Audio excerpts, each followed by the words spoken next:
Hoje, 28 de julho, vamos ter a 10ª aula.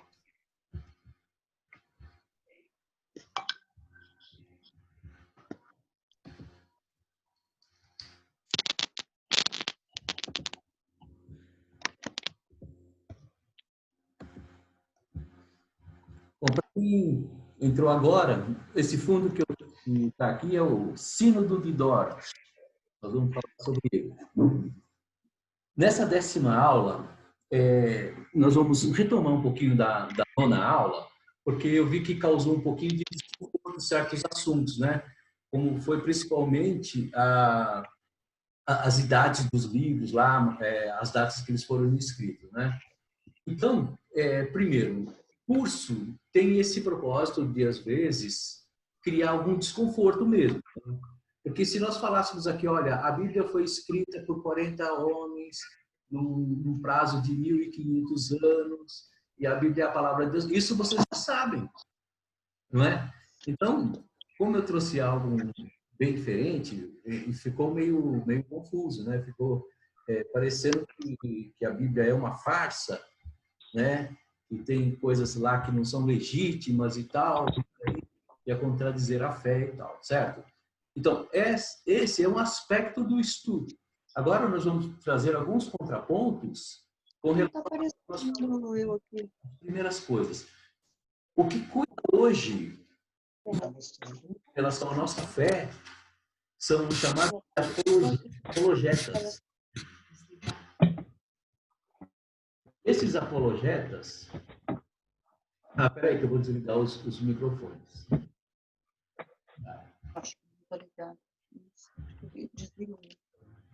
Esses apologetas, eles estudam para defender o ponto de vista cristão, né? Nós temos eu tenho uma enciclopédia de temas bíblicos. Eu pediria para não riscar a tela, por favor. O Robert, por que devo crer na Trindade? Por que devo crer na Trindade? Então, esses aqui são livros que defendem a nossa posição. Porque qual é a nossa posição? Nossa posição é que nós somos fundamentalistas. Os fundamentalistas não é pessoas obtusas, é pessoas que creem na Bíblia como sendo a palavra de Deus, né? E que a Bíblia é inspirada por Deus. Então, esses homens, eles vão na mesma linha. Então, esses livros que alguém tiver curiosidade para ler, ele vai defender exatamente esses pontos de vista mais fundamentalistas, né? Bruce, cresce confiança no Novo Testamento. Então, tudo aquilo que nós falamos que as cartas foram escritas no ano 100 e tal, ele vai abordar todas essas coisas, né? Esse William Lane Craig é, para mim, um dos maiores homens que temos na atualidade. É um doutor americano, então ele fala da veracidade da fé cristã, da vida nova, né? Tem um livro dele. Esse cara é um excelente apologeta. O Norman tem um manual popular de dúvidas, enigmas e contradições. E é no mundo cristão esse livro dele. Ele também tem Não Tenho Fé Suficiente para Ser Ateu. É um livro da editora Vida 2004. Ele tem outro livro, Introdução Bíblica, Como a Bíblia Chegou até Nós. Então, tudo aquilo que a gente estava falando da Bíblia, como ela foi escrita, como foi canonizada, tal, esse livro aborda esse assunto. Em Defesa de Cristo, e esse Strobel tem Em Defesa de Cristo, Em Defesa da Fé, e esse nome que eu não sei pronunciar, Hugo e Porto, que é mais fácil, né? As Religiões Ontem e Hoje, da editora Paulina, Edições Paulina. E nós temos também, pela internet, Instituto Cristão de Pesquisa, tem até o endereço dele aqui. Nesse Instituto Cristão de Pesquisa, nesse site, tem vários estudos, vários comentários, vários ensaios e artigos e vídeos com relação à defesa da fé, tá? Então, isso aí para deixar um pouco mais confortável, né? Aquela aula que as pessoas teve alguns certos ruídos lá daquilo que a gente apresentou, certo? E E os apologetas contemporâneos internacionais têm Norman Gladler, Roberto Barrow, Scott Hans, Ravi Zacharias, John Lennox, acho que a maioria conhece, Lee Strobel, Francis Collins, é um debatedor, ele é um conferencista, um cara excelente. Alvin Plantinga, Hugh Ross, James White, Gary Habermas e William Drake, né, que nós já tínhamos falado dele anteriormente. Esses homens são homens que vêm do nosso ponto de vista cristão, né, com a fé fundamentalista, tá? Então, não fiquem tão apavorados com aquela última aula lá, tá? Porque aquilo lá, eles fazem parte, né, de estudo, principalmente da teologia liberal, certo?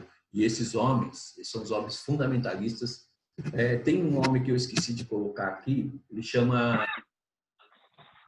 esqueci o nome dele agora. É um gordinho, esqueci o nome dele. Um americano, um cara também muito bom. E tem vários debates, várias conferências desses homens falando a respeito da defesa da fé, falando a respeito de como foi escrita a Bíblia, e como essa Bíblia chegou até nós, né? E tem esses estudos, tá bom? Então, posto essas coisas, vamos então para a nossa aula de introdução. Então, nós já vimos três ou quatro períodos muito importantes. Primeiro, nós vimos o período dos apóstolos, na nossa primeira aula. Depois dos apóstolos, nós vimos a patrística, que eram tanto homens quanto os seus escritos, né? Depois da patrística, veio a escolástica, que o auge da escolástica está São Tomás de Aquino. E depois a gente teve um grande homem que foi Carlos Magno, que ele praticamente ressuscitou o Império Romano, né? Na época do ano 700, 800 depois de Cristo, e começou então a pegar muita força. E aí a gente desemboca agora nos reformadores da igreja. Então, esses reformadores da igreja começaram a dar uma nova vida para o cristianismo, né? Primeiramente, eles conseguiram quebrar. Eu pediria para vocês desligarem o microfone, se for possível. Eu tenho que tirar a tela e não... eu vou perder o fio da meada aqui, tá? A Isabel está com o telefone ligado.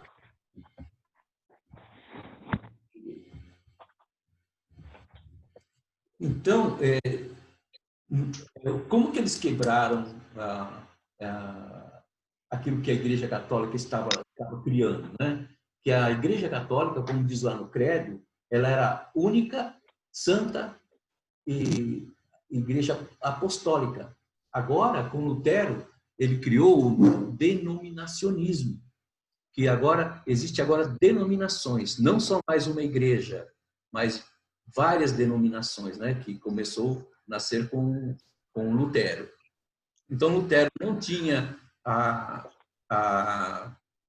intenção de dividir a igreja, mas não teve por onde, e a igreja acabou se dividindo. E ele, então, baseado em outros homens que já criaram as bases para essa ramificação, né? Como nós vimos, tinha o Wycliffe, tinha Tyndale e outros homens, né? E Erasmo de Roterdã, que foi o instrutor de Martim Lutero. Então, esses homens deram grande base para que ele pudesse catapultar, né, toda a sua doutrina, né? Então, depois que ele foi expulso da igreja, foi excomungado da igreja, ele então teve uma divisão definitiva, não teve mais volta, né? Então, com base nisso, com base em João Calvino, começou então a nascer uns outros ramos, né? Outras correntes de doutrinas. Então, quais são os tópicos que a gente vai apresentar? Vão ser os anabatistas, o puritanismo, João Calvino e a Igreja Anglicana, e William Tyndale. Inácio de Loyola, que vai falar sobre os jesuítas, que foi uma contra-reforma, né, que a gente estava fazendo, instituiu os jesuítas. E a gente acaba a nossa aula falando de Santo Inácio de Loyola. Os anabatistas. Os anabatistas eram um grupo que estavam fazendo um rebatismo. Então, eles não aceitavam mais aquele batismo da Igreja Católica e começou a batizar as pessoas por imersão, né? Então, não permaneceu apenas com o luteranismo, criou diversas correntes de doutrinas e crenças, melhorando e ampliando o movimento de reforma. O movimento anabatista, que era rebatizador, nasceu na cidade de Zurique, em 21 de janeiro de 1525. O Brasil, então, já tinha 25 anos, quando fundou o movimento dos rebatizadores, né? O Conselho Municipal de Zurique havia ordenado aos seus líderes, que era Conrad Grebel e Felix Manz, que parassem de ensinar a Bíblia, e essa oposição se mostrava cada vez mais intensa. Então, eles começaram a perceber que tinha alguma coisa muito diferente acontecendo, e aí ia começar uma perseguição, né? Após o batismo de George Blaurock, nem sei se pronuncia assim, nasceu o movimento anabatista como expressão importante da reforma protestante. Hoje, os descendentes diretos dos anabatistas são os menonitas, os luteristas. Assim, os parentes distantes dos anabatistas incluem os batistas, nós, né? Os quakers e, de certo modo, os congregacionalistas. Então, essa linhagem deu origem a todas essas outras denominações, né? Os quakers, os batistas e os congregacionalistas que nós conhecemos hoje. Defendiam a separação da igreja e Estado, sendo precursores de praticamente todos os protestantes modernos, né? Então, foi aí que nasceu a ideia de separar de separar a igreja do Estado, como hoje muitas nações se apresentam como sendo nações laicas, né? Que não se mistura mais a religião e o Estado. Isso para os anabatistas era fundamental. O Estado não deveria mais intervir nas práticas religiosas e nem as religiosas nas práticas do Estado. Rejeitavam completamente o conceito de rebatismo, pois nunca consideravam o cerimonial de aspersão recebido na infância um batismo válido e preferiam muito mais ser designado pelo termo batistas. Então deixaram de ser chamado anabatista, né, que era o rebatizador, porque eles não reconheciam o primeiro batismo por aspersão feito na Igreja Católica. O objetivo deles era a restituição do cristianismo apostólico, um retorno à igreja composto por verdadeiros fiéis, não mais por um poder político, né, religioso, como já estava sendo a igreja, né? Em meados do século XVI, então lá em meados de 1550, provavelmente, surgem 3 grupos na Europa. Os irmãos suíços, liderados por Conrad Grebel e Felix Manz, em Zurique. A reforma liderada por Ulrico Zwingli. Nós vamos falar dele, né? Foi 1484 a 1531. Este foi um grande reformador na Suíça, o Zwingli. Os irmãos luteritas na Morávia e os menonitas nos Países Baixos e o norte da Alemanha. Então, já começou a surgir 3 ramificações desse mesmo tronco, né, dos anabatistas. E então a gente para aqui, né? A gente vai ver que nasceram e deram origem a esses ramos. Depois a gente vai ver mais alguma coisa sobre esse. Agora, o puritanismo, por que eles tinham esse nome de puritanos? São esses homens aqui, né? O puritanismo nasceu da atitude de Zwílio, que seguiu a Bíblia com mais rigor do que o reformador Lutero, e permitia tudo o que a Bíblia não proibia. Zwílio rejeitava tudo que a Bíblia não prescrevia. Então, era o contrário de Lutero, né? Lutero, ele permitia tudo que a Bíblia não proibia. Zwílio rejeitava tudo que a Bíblia não prescrevia. Então, com isso, ele rejeitou vários tipos de coisas que aconteciam no culto católico, né? Por essa razão, a reforma em Zurique tinha a tendência de remover os símbolos mais tradicionais da Igreja Romana: velas, estátuas, músicas e imagens. Mais tarde, na Inglaterra, os homens chamaram essa atitude de puritanismo.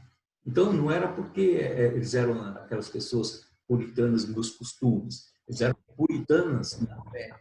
Eles queriam retomar aquela igreja simples dos apóstolos, né? Então, todas aquelas outras coisas que apareciam aqui, velas, estátuas, aquelas músicas tradicionais das igrejas e as imagens, eles tiraram tudo. Então, as igrejas deles eram bem simples, né? Parede lisa, como nós temos hoje, né? Por isso, então, eles foram conhecidos como os puritanos. Com relação aos anabatistas, também eles sofreram uma perseguição. Muitos deles morriam afogados. Então, os que perseguiam, né, eram geralmente os católicos, falavam: vocês querem água? Então morra bebendo água. E matou um monte de gente lá afogado, né? Em 1529, a Dieta Imperial de Espira declarou o batismo herético. E todas as correntes da cristandade foram obrigadas a condenar os hereges à morte. Então, em todos os lugares, eles foram condenados à morte por ele, né? Principalmente por se desfazer de todos os símbolos da igreja. Durante os anos da Reforma, entre 4 e 5 mil anabatistas foram executados por fogo, água e espadas, porque proclamaram uma fé simples, só por isso, né? E eles estavam, com isso, abalando muitas estruturas da igreja, né? Porque sabe, quanto mais simplicidade tem no culto, mais você tem acesso às pessoas mais humildes. E geralmente é uma população muito numerosa, né?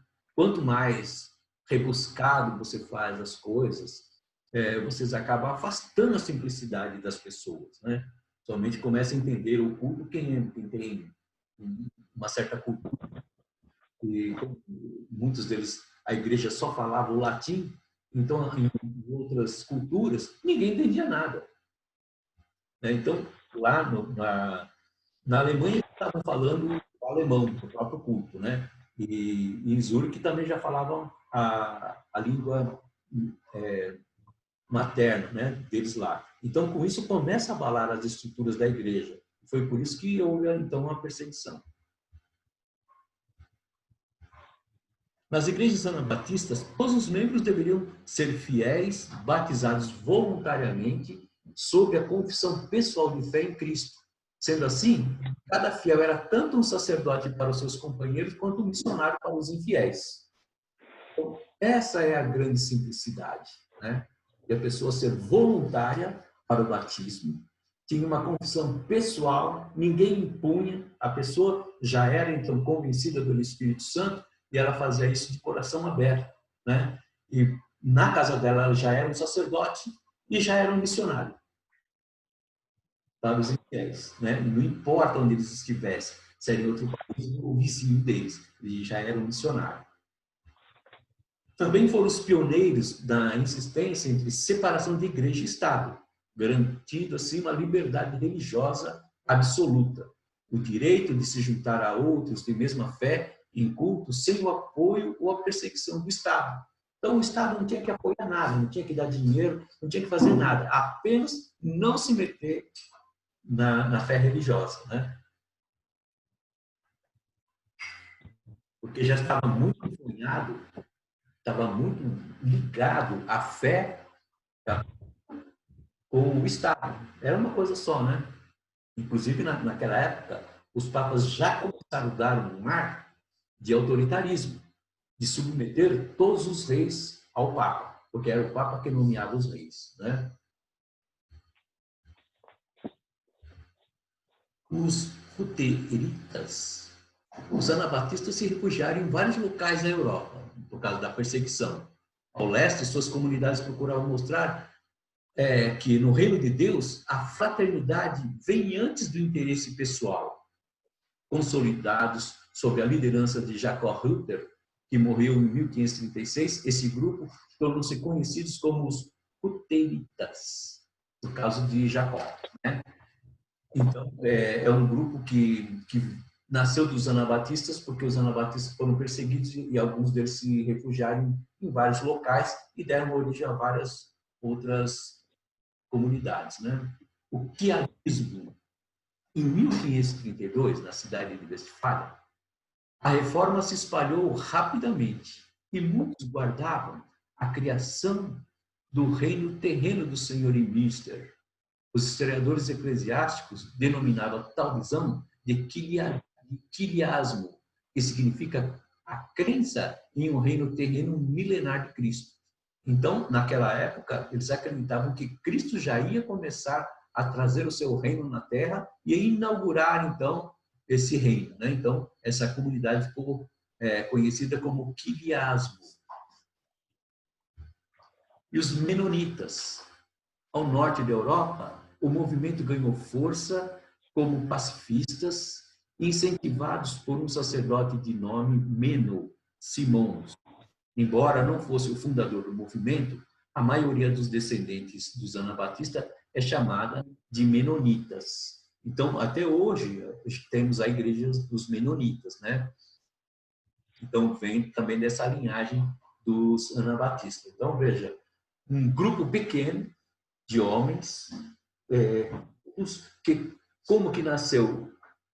Ele solicitou, esse Grebel, solicitou para ser batizado, como dizia a Bíblia, por imersão. Então, foi o primeiro homem a ser batizado, que deu origem, então, aos anabatistas, né? E com isso, então, cresceu e se multiplicou, como se fosse um fogo no mato seco. Por quê? Por causa da simplicidade, né? Então, às vezes, a gente quer complicar tantas coisas e a gente vai perceber que o reino de Cristo é muito simples, né? Então, a nossa pregação tem que ser a mais simples possível para atingir o coração das pessoas, né? E foi isso que ocorreu. Por causa dessa simplicidade e por causa que simplificou o culto e que todo mundo passou a entender a palavra de Deus, né? Que antes era tudo em latim, foi isso que ganhou o coração das pessoas. E aí aparece João Calvino. Então a gente sempre pensa que João Calvino é junto com Martinho Lutero, né? Martinho Lutero nasceu em 1400 e não sei quando, João Calvino em 1509. Provavelmente se conheceram, mas na história não mostra que eles se encontraram, né? Porque João Calvino era da França, né?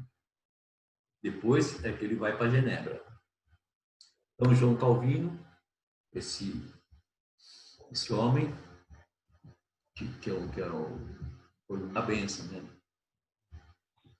Nasceu numa cidade de Nyon, acho que é Nyon, a 97 quilômetros a noroeste de Paris. Com apenas 14 anos, estudou na Universidade de Paris. Com 14 anos já estava na universidade, dominando o estilo brilhante de escrita, como também habilidades na argumentação lógica.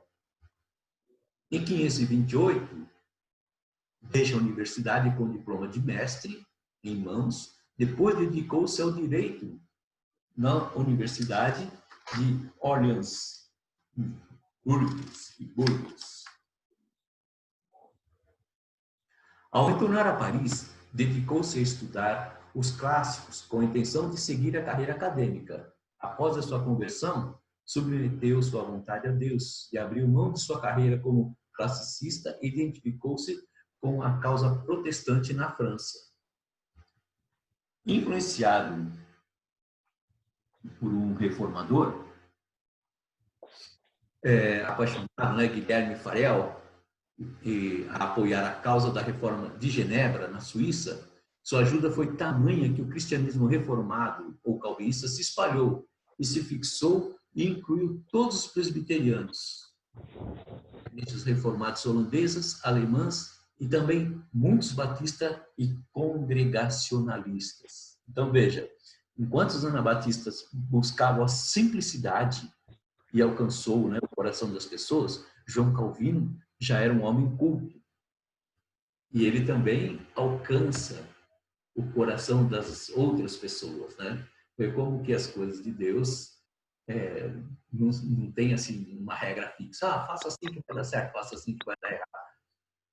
Deus age em todas as camadas da sociedade, né? Não existe pessoas pobres, não existe pessoas ricas. Para Deus existe um espírito, né, dentro do homem e que o Senhor procura, né?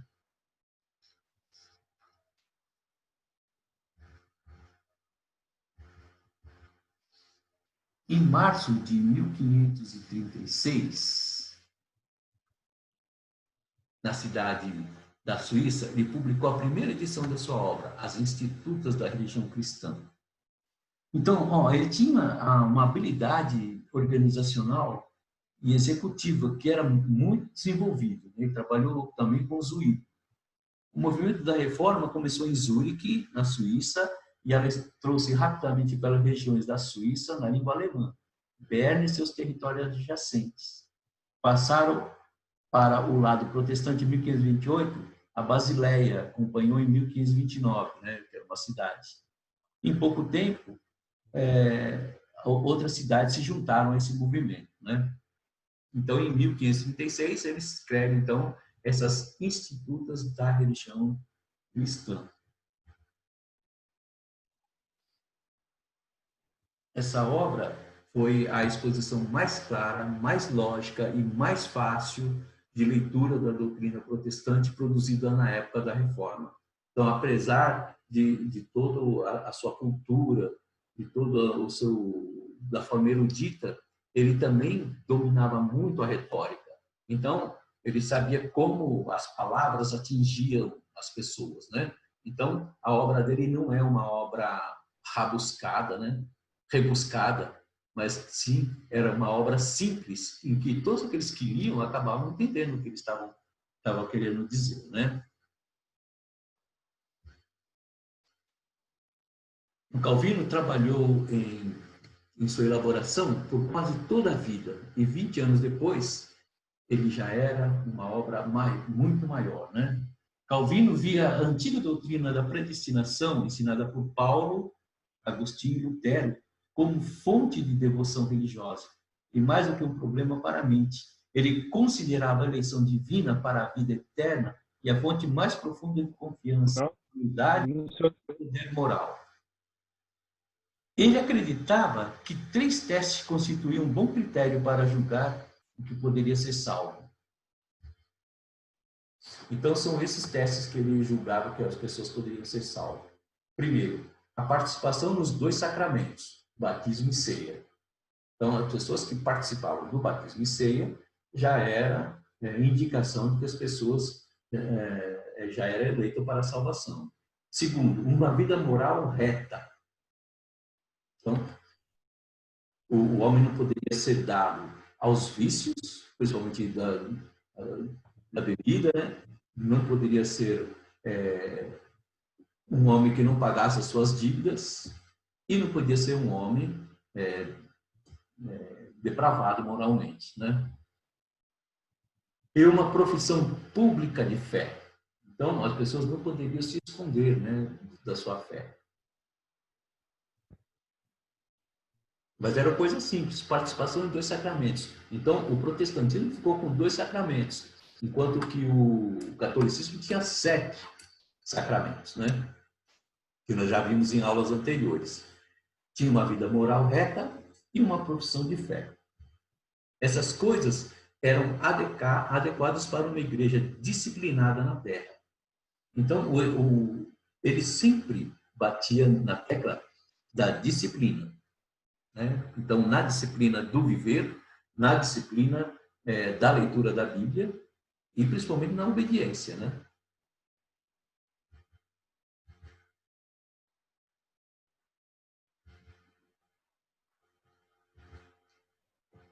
O dia de São Bartolomeu na França. Na França, o calvinismo continua sendo uma minoria, mas os convertidos da nobreza levou uma importância desproporcional. Então, apesar de ser uma minoria, a nobreza começou então, a alavancar o cristianismo na França, né? Conhecidos como huguenotes, cujo líder era Hugo Capet, calvinista francês, estavam ameaçados de tomar a liderança do país. Mas milhares foram brutalmente massacrados no dia de São Bartolomeu, em 1572. Essa é uma história que tem vários livros que conta só a noite de São Bartolomeu, né? O dia de São Bartolomeu, na verdade foi à noite, né? Que aconteceu esse massacre, né? E morreram muitos protestantes huguenotes.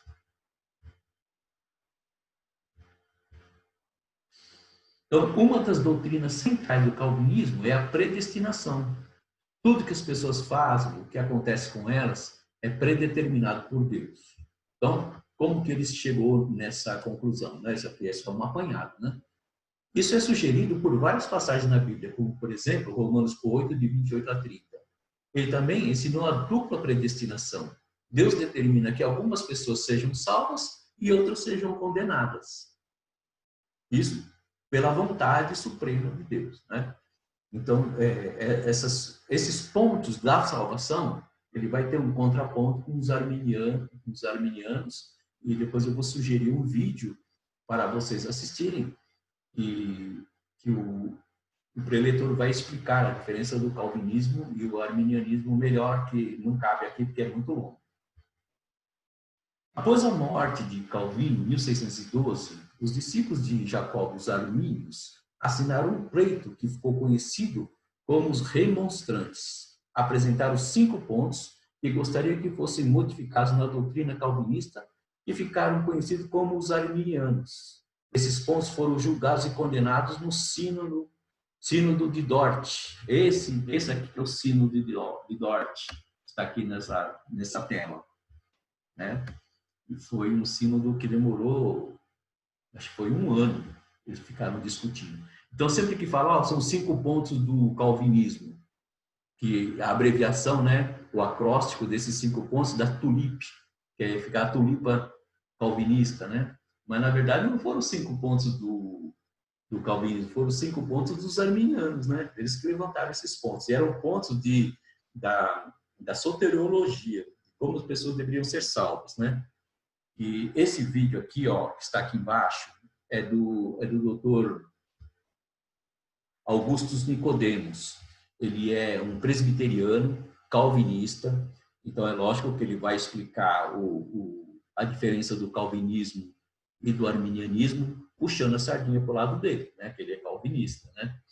Mas é muito interessante a gente ouvir esse vídeo, ele está dando uma aula a respeito disso, né? Ele escreve lá na lousa e tal, e o vídeo demora 1 hora. Então, é um vídeo excelente. Se vocês tiverem interesse, vocês podem procurar aqui, né, nesse link. Eu vou disponibilizar também esse PowerPoint em PDF. Mesmo no PDF, você clicando no link, você vai para o YouTube, tá? Então, o calvinismo teve uma importância tremenda em toda a Europa, né? E através dele que toda a Europa se converteu ao cristianismo, né? Então, é uma coisa fantástica. E aí aparece, então, a Igreja Anglicana. A Igreja Anglicana é na Inglaterra. Esse homem foi o responsável, né? Todos conhecem, Henrique VIII, né? É um gordinho. Então, qual foi a causa que apareceu a Igreja Anglicana? A ruptura da Igreja com Roma surgiu devido aos problemas conjugais de Henrique VIII, que viveu em 1491 até 1547. Embora a Inglaterra já tivesse a caminho da separação de Roma, pois na época de Lutero a maioria dos ingleses percebia que a fé tinha um caráter distinto em sua pátria, né? Então, todos que aderiram ao movimento de Lutero, eles não precisavam aprender o alemão para seguir o movimento de Lutero. Eles podiam seguir aquele movimento falando a sua própria língua, né, do país. O rei teve 5 filhos com sua esposa Catarina de Aragão, filha de Fernando e Isabel, reis da Espanha. Porém, só uma filha sobreviveu, a princesa Maria. E por falta de um herdeiro, ele resolveu se separar e casar-se com Ana Bolena, uma dama da corte, de companhia da corte. Mas, aí ele pediu para esse Henrique, pediu para o Papa Clemente VII para cancelar seu casamento anterior. E o Papa recusou o pedido. Né? Lógico, ele tinha cabimento cancelar um casamento. Em janeiro de 1533, ele mesmo assim se casou com essa Ana Bolena. Em maio, uma corte eclesiástica inglesa, a revelia do Papa, declarou nulo e sem efeito o casamento anterior. E o Papa o ameaçou com excomunhão. Né? Então, foi por causa dessa crise de casamento. Né? Em setembro desse mesmo ano, a nova rainha deu à luz a uma menina chamada Elizabeth. Aí começa a linha das Elizabeths. Né? Num ano depois, 1534, o ato de supremacia declarou: Sua Majestade, o rei, deve ser e será reputado justa e corretamente como o único líder supremo na terra da Igreja da Inglaterra, chamada Anglicana Eclésia. Então, aí que deu origem à Igreja Anglicana, com Henrique VIII, com a crise de casamento, né? Henrique ordenou que houvesse uma Bíblia em inglês para toda a Igreja da Inglaterra, mas só deveria ser traduzida com a devida autorização do rei. Então, ele autoriza, em 1500, né, autoriza a tradução da Bíblia para o inglês. Então, aquela Bíblia que Wycliffe já tinha traduzido ia servir de base para essa nova tradução, né? E aí nós temos, então, William Tyndale. Esse homem é um grande homem reformador. Né? Aqui, ó, nessa figura aqui, tem o nome de Heber Campos Júnior. O Heber Campos Júnior tem um vídeo aqui também que ele fala numa pregação da igreja dele sobre William Tyndale. Ele conta a história de William Tyndale. Eu sugiro que vocês assistam também, que é muito emocionante. É muito bonito. Foi o pioneiro na tradução da Bíblia inglesa, cuja alma havia um zelo por disponibilizar ao homem comum as escrituras. Mas o que acontece? Não foi aquela autorizada pelo rei. Né? Depois de estudar em Oxford e Cambridge, ele foi forçado a fugir para o continente europeu. Em 1526, começou a contrabandear as primeiras cópias da Bíblia em inglês para a terra dele. Né? Estava lá do outro lado e ele contrabandeava as Bíblias para a Inglaterra. Nos anos seguintes, Tyndale traduziu parte do Antigo Testamento e lançou uma edição aprimorada do Novo Testamento. Os oficiais da igreja continuaram a persegui-lo. Em 1536, foi capturado.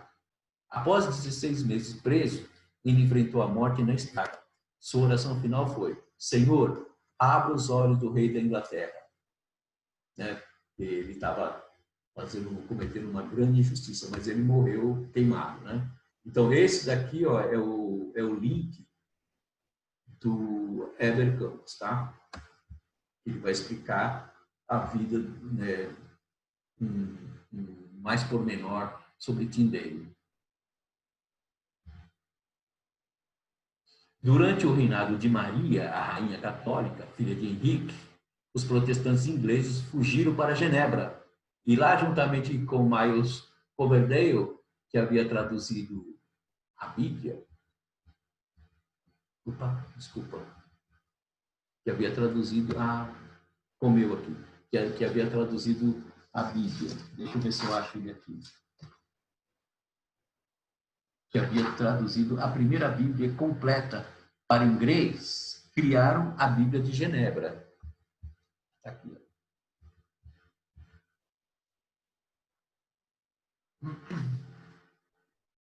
Traduzindo a Bíblia para o inglês e criaram a Bíblia de Genebra. Foi impressa nos primeiros anos do reinado da rainha Elizabeth, filha de Henrique VIII, com Ana Bolena.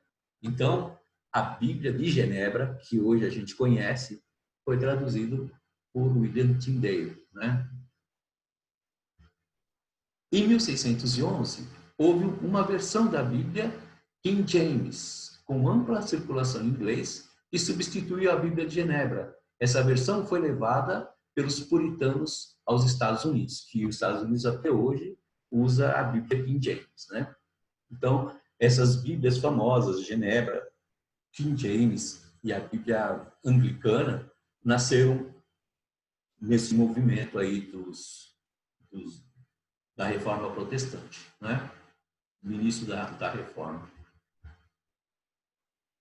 E, por último, a gente vai falar sobre Inácio de Loyola. Então, veja, os protestantes já estavam praticamente dominando toda a Europa. Então, precisava de uma reação da Igreja Católica para fazer uma contra-reforma. Então, esse Inácio de Loyola, né, que é conhecido no meio católico como Santo Inácio de Loyola, que está a foto dele aqui, né, que ele fundou a Companhia de Jesus em 31 de julho.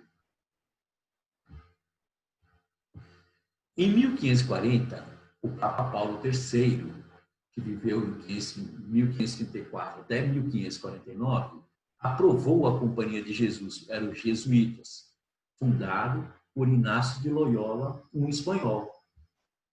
Os jesuítas eram a maioria unificada na campanha do catolicismo para recapturar os domínios espirituais tomados pelo protestante. Então, essa era a grande luta dos jesuítas com os protestantes, né? Retomar o coração das pessoas, né? Ao catolicismo novamente.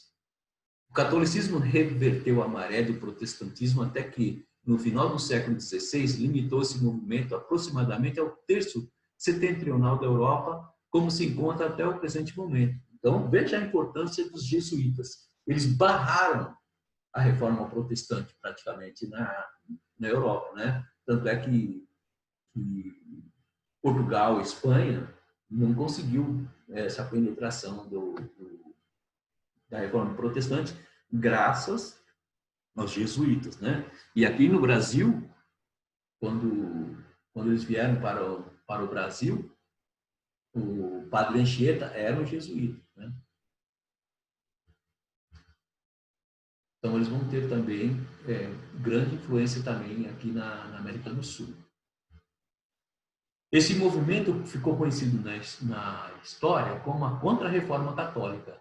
Os pontos mais importantes desse movimento eram: Inácio tornou-se uma voz importante na espiritualidade católica, organizou a influente ordem jesuíta. A Contra-Reforma também contribuiu para o surgimento de outras vozes importantes na espiritualidade, incluindo Teresa de Ávila, uma entusiástica mística espanhola, também católica, né? Os católicos responderam ao trabalho acadêmico e erudito dos protestantes com obras na língua local, especialmente na Espanha, pela formação de sacerdotes. Então, veja só, né, a influência que houve do protestantismo. Eles eram obras acadêmicas, obras eruditas, mas na língua local de cada país. E com isso, então, eles praticamente fizeram a mesma coisa, né? Fizeram obras locais, principalmente na Espanha, né?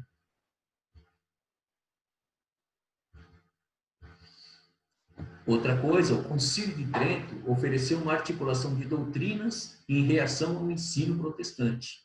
Então, o Concílio de Trento praticamente é conhecido como uma contra-reforma mesmo, né?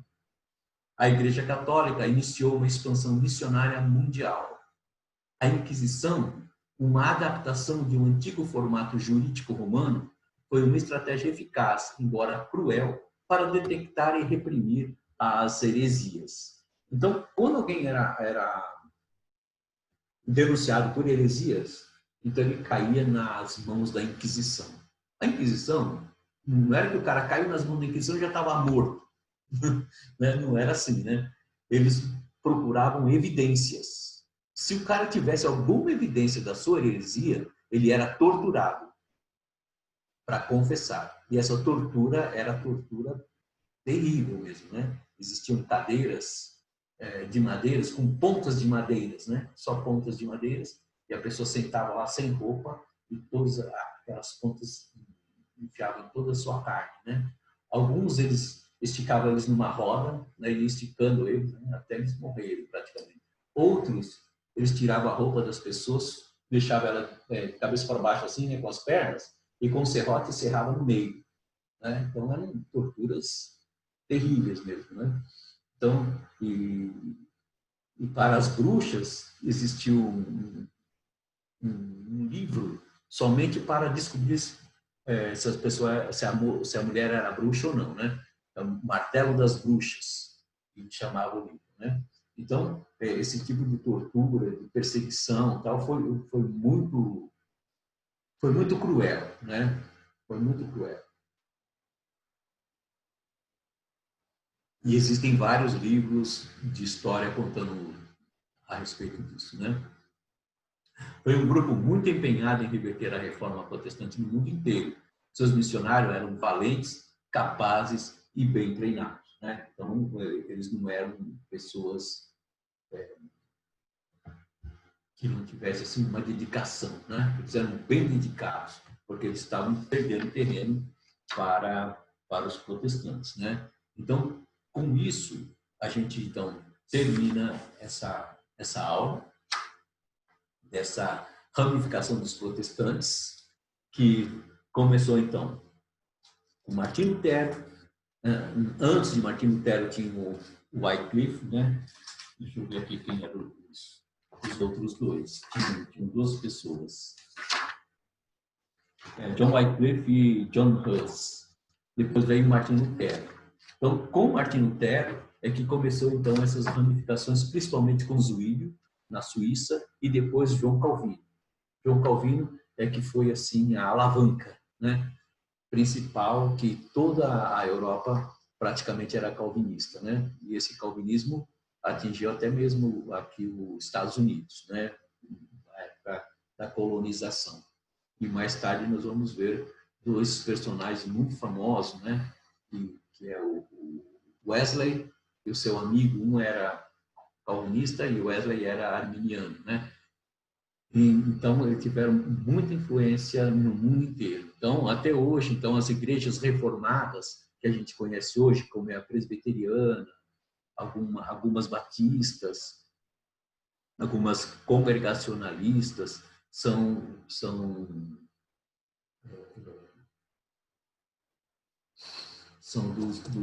dos calvinistas, né? Seguem a doutrina calvinista. Já tem o neocalvinismo, né? É um pouquinho mais brando, né? Então, mas o calvinismo e o arminianismo, da qual nós somos arminianistas, a única coisa que difere é a doutrina da salvação, tá? O resto permanece tudo igual, né? Então, são poucos pontos diferentes, né? Então, essa ramificação deu origem aos anabatistas, aos puritanos, né? E depois eles ainda se espalharam em vários outros ramos. E com isso, na próxima aula, a gente já vai ver as missões e avivamentos, né? Então, com base em todos esses alicerces, né, que foi feito por João Calvino e por todos esses homens importantes, nós vamos ver assim que surgiram vários avivamentos em vários lugares em que a palavra de Deus foi disseminada de uma forma como nunca antes tinha acontecido na Terra, né? Então, não ficava mais na mão de eclesiásticos, onde ficava os os sacerdotes, né, e as pessoas que não eram iniciadas no sacerdote, como é até hoje chamado de leigos, né? Tem os sacerdotes e os leigos. Então, os sacerdotes é que cuidavam das coisas espirituais, os leigos somente recebiam aquilo que os sacerdotes falavam. Para o protestante não tinha esse negócio, né? Eles eram sacerdotes na casa deles e eram missionários, todos eles. Não tinha distinção, né? E não tinha essa coisa, eu sou chamado para missionário. Se aceitou ser protestante, você já é missionário. Não tem essa, né? Então, naquela época era assim, o cara tem que ser um sacerdote, já era um pastor na casa dele. E já era um missionário, né? Não tinha esse negócio de chamado de nada. Aceitou, já tinha que trabalhar, né? Hoje a gente fica esperando para ver se a gente tem chamado para a missão e tal. Naquela época, não. Aceitou, já é missionário. Então, com isso a gente termina então essa aula. Falta então só mais 2 aulas. A gente vai ver missões e avivamentos na aula 11ª, e na última nós vamos ver uma visão geral dos avivamentos. E agora nós estamos abertos para perguntas ou comentários. O José de Anchieta demorou muito para ele ser canonizado, porque na época parece que ele havia matado um missionário americano. Não, mas todos eles... Não sei se ele chegou a ser canonizado, né?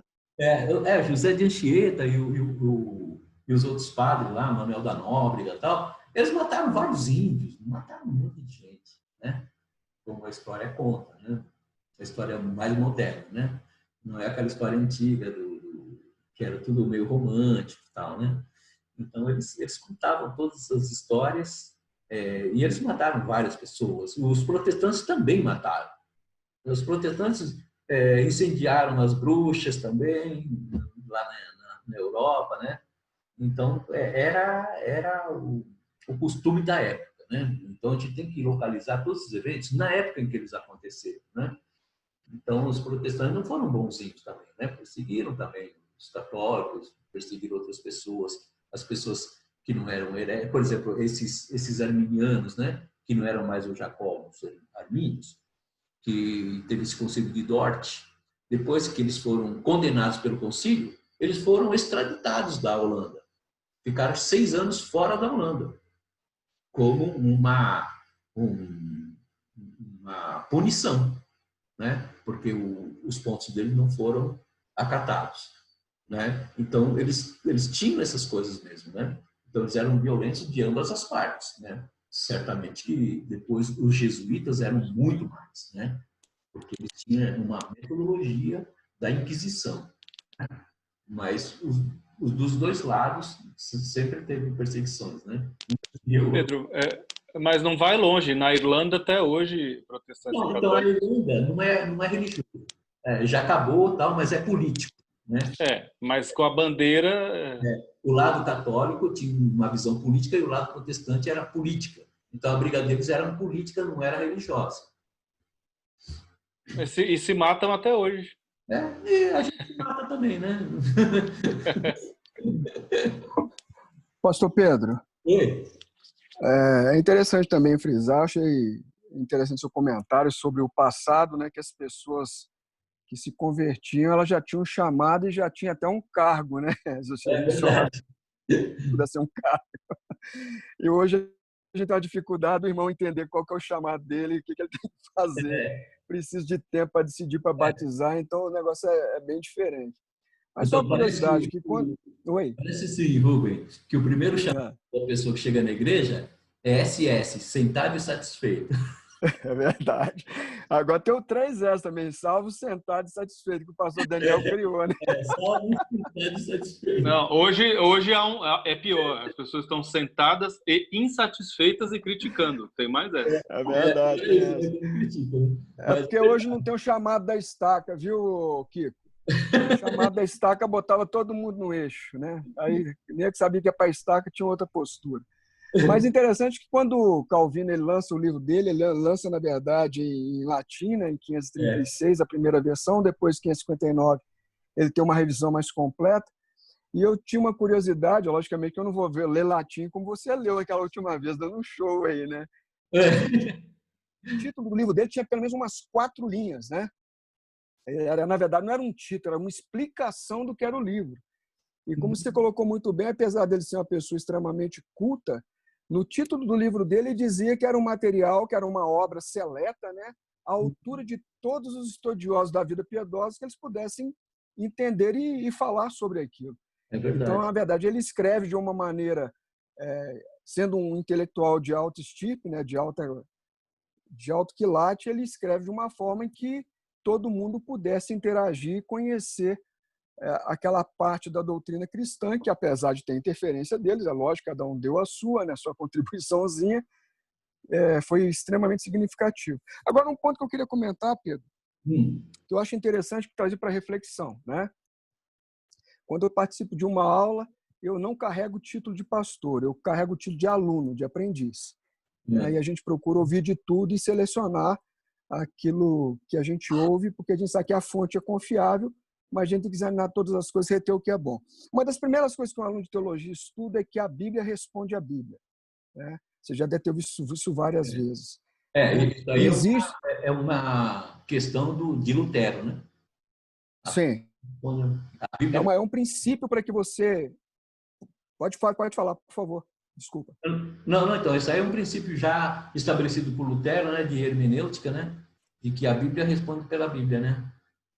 Exatamente. Mas existe aquela questão. Então, existem questões por aí. Quando a gente estuda muitas questões são históricas, apoiadas por outras ciências. Vem arqueologia, vem sociologia, vem antropologia e vem as gias da vida aí, né? As rãs da vida que vão entrar aí, né, nesse processo. E a Bíblia nos advertia, nos falava que a ciência se multiplicaria, isso é um fato. Ela tem o seu aspecto positivo e ela tem o seu aspecto de influência também, que é tendencioso, que a gente tem que prestar atenção em todos os vieses da ciência, né? Porque ela é até pela própria Bíblia chamada de uma deusa. Existem questões que a gente tem que olhar e olhar com olhos de ver, né? Existem informações que a ciência vai falar que, na primeira análise nossa, vão chocar com aquilo que é da fé. E você colocou muito bem na aula anterior a essa, ou outra anterior, que a gente vai ter conhecimento, mas nada que sobressaia a nossa fé. Isso é muito importante porque tem muitas pessoas indo para o YouTube e indo para lá sem preparo algum, né? A gente tem na nossa igreja pessoas muito preparadas, aí que eu não quero rasgar seda, mas você sabe da admiração que eu tenho do seu conhecimento também, entre outros, pastor Zé Luiz, enfim. Tem pessoas que têm um conhecimento fantástico que podem ajudar se a pessoa tiver uma dúvida. Tem pessoas indo para o YouTube sem preparo nenhum e chegam lá e encontram verdadeiros dilemas, verdadeiras discussões e não sabem para que lado que rema, né? Então, eu quero apontar como salutar a sua indicação desse vídeo do pastor Nicodemos, que é um expoente da palavra. Os presbiterianos normalmente o são, mas que ele vai puxar um pouquinho para o primo dele, Calvino, aí, que é natural. Mas que a gente também tem que ouvir com a devida atenção para poder fazer um adequado juízo de valor. Alô? Câmbio, alô, Marte, Terra, alô? Está ouvindo? É porque eu escutei uma interferência, eu não sabia quem estava falando, desculpa. Então, a gente tem que ouvir com o devido cuidado para que a gente possa também ter discernimento e não puxar nada que possa abalar até a nossa fé. Porque tem pessoas que são novas, que fazem isso e fazem sem preparo. Então, é só um comentário, tá, Pedro? Eu tenho um outro homem muito bom, é o Dr. Paulo Romero. Ele é da Igreja Cristã da Trindade. Ele é professor do Mackenzie, né? Um doutor, um cara excelente. Podem também buscar vídeos dele, que ele é muito bom. Mas nós temos na nossa igreja o pastor Lamartine, que é excepcional, né? É o concurso. O pastor Zé Luiz e outros pastores. Você mesmo, Rubem, né? Tem um grande conhecimento também, né? E acredito que... Não, você não está sendo modesto, né? Acredito que quando as pessoas tiverem essas dúvidas, podem nos acessar, né? E se a gente não sabe responder na hora, a gente vai buscar resposta, né? Independente disso, tem pessoas muito boas no nosso meio evangélico, do meio arminiano, né? Tem um pastor chamado Comolati, Comolati, não sei, um cara que está sempre lá no Vejam Só, um cara também muito bom, né? Um pastor excelente. Então, existem das nossas correntes esse Instituto de Pesquisa Cristão, Instituto Cristão de Pesquisa, ICP, também tem muitas coisas boas lá, apologéticas, né? E a gente sabe que esse caminho apologético é um caminho espinhoso, né? Porque exige muita dedicação, você vai enfrentar, da Bíblia King James lá, você vai enfrentar muita discussão, vai encontrar pessoas maravilhosas que sabem muito mais do que você em todos os ramos, né? Então, para ser um apologeta é um caminho espinhoso, mas é um caminho assim gratificante, né? Faz você ser um grande pesquisador, senão você não consegue acompanhar. É engraçado, deixa eu fazer um comentário, mas por favor, queridos, não me crucifiquem nem me levem para estaca. Quando fala do Henrique VIII, fala da geração das Elisabetes, A gente entende hoje, por conta do Covid, que fazem a brincadeira que o Covid passou perto da Rainha Elizabeth e fizeram o enterro do Covid. Essa geração não passa de jeito nenhum. O cara teve uma filha, queria anular o casamento para ter uma filha com a outra. E aí forma essa dinastia que não morre de jeito nenhum. Deus seja louvado. Pedro, posso falar uma coisa? Pode. Uma coisa que eu acho muito importante, é muito importante a gente estudar tudo, mas hoje a gente vê que os seminários não dão ênfase muito a que a pessoa que está estudando, ou para ser pastor, para conhecer teologia, ela leia muito outras coisas e não leia a Bíblia. E a gente precisa ler a Bíblia. Para entender até o que você está passando aqui para a gente, da história da igreja, eu preciso ler a Bíblia, eu preciso conhecer a Bíblia. E isso a gente não pode abrir mão. Se vocês olham os comentários do pastor Lamartine hoje, como as pessoas estão muito ignorantes da palavra, porque não leem, porque não tem um histórico em ler. Conheço muitas faculdades teológicas que não estimulam, a pessoa estuda tudo menos ler a Bíblia. Então, isso é uma coisa que nesse grupo aqui a gente não pode abrir mão, sabe? A gente tem que, sim, se informar, saber e tal, mas quando você conhece a palavra, ninguém vai poder te enganar, não. Naísa, isso que você está falando é absolutamente verdade, porque você vê pessoas com anos de igreja fazendo umas perguntas assim impressionantes. Não é? Então, mas às vezes é a falta de estímulo, né? Da própria igreja, do próprio meio, de não fazer. Não é o caso da nossa igreja, né? Porque as pessoas são incentivadas. Graças a Deus a nossa igreja estimula a leitura da Bíblia. Mas, né? Pedro, um crente precisa ter estímulo para ler a Bíblia? Precisa. Isso é onde Deus Pior fala. Que precisa. Eu não preciso ter estímulo, eu preciso ter. Deus vai me falar para eu ler a Bíblia. Quando eu não leio, eu sou muito cobrada pelo Espírito Santo de Deus. Muito. Você sabe, Naísa, eu quando estava dando aula lá de princípios cristãos lá, eu perguntei uma vez na classe, eu falei assim, ó, vocês sabem que a Bíblia é a palavra de Deus? Sabemos. Sabe que a Bíblia foi inspirada por Deus? Sabemos. Sabe que Deus fala através da Bíblia? Sei. E por que ninguém lê? Eles não sabem ler. Que maldade. Deus sabe tudo, mas não lê. Por quê? Ô Pedro. Porque o Desculpa. sabe ler, porque a pessoa não sabe como abordar a Bíblia, entendeu? Porque a Bíblia, como é um conjunto de vários livros, então a pessoa começa a se atrapalhar. Se perder. Entendeu? Então, isso aí precisa um curso para ir direcionando mesmo a pessoa na leitura, sabe? Ô Pedro, eu posso fazer um comentário sem atrapalhar os irmãos, se os irmãos também me permitirem? Sobre a questão de leituras, como a Naísa também mencionou, e eu estou totalmente de acordo com o que ela falou, mas eu quero fazer um contraponto ao que ela falou. Porque eu entendo que a Bíblia tem que ser o livro de cabeceira, tem que ser o livro do dia a dia, tem que ser o livro que nós temos. É a carta do nosso Pai escrita para cada um de nós, é uma carta de amor. Eu tenho que amar essa carta, é a carta do meu Pai, é o que você acabou de dizer. Mas também existe uma outra questão que muitas pessoas, às vezes, leem pouco a Bíblia e também não leem nada de outras coisas e também continuam cegos da mesma maneira. Eu quero ler um trechozinho desse tamanhozinho de um livro, pequenininho, um parágrafo. Vocês me permitem, irmão? Um trechinho assim. Claro. É de um filósofo tcheco chamado Karel Kozik. E ele explica por que a gente se perde no meio do caminho quando a gente procura a verdade. Ele diz a respeito da dialética. E dialética é o processo de você discutir a realidade, porque você tem um ponto de vista que é a sua vista a partir de um ponto. Mas muitas vezes a gente não muda a nossa perspectiva para ver o assunto de outros prismas. E a gente às vezes se perde. Ele diz assim, como as coisas não se mostram ao homem diretamente tal qual são, e como o homem não tem a faculdade de ver as coisas diretamente na sua essência, a humanidade faz um detour, faz uma volta para conhecer as coisas na sua estrutura. Justamente porque tal volta, tal rodeio, é o único caminho acessível ao homem para chegar à verdade, periodicamente a humanidade tenta poupar-se o trabalho desse desvio, dessa volta, e procura observar diretamente a essência das coisas. Aí ele fala o seguinte, o misticismo é justamente a impaciência do homem em conhecer a verdade. Com isso, corre o perigo de perder-se ou ficar no meio do caminho enquanto percorre tal desvio. Muitas pessoas têm preguiça de encontrar a verdade pelo confronto, procuram um atalho nesse detour, e nesse detour eles trombam com misticismo, com filosofias vãs, e caem no que diz 1 Timóteo capítulo 4.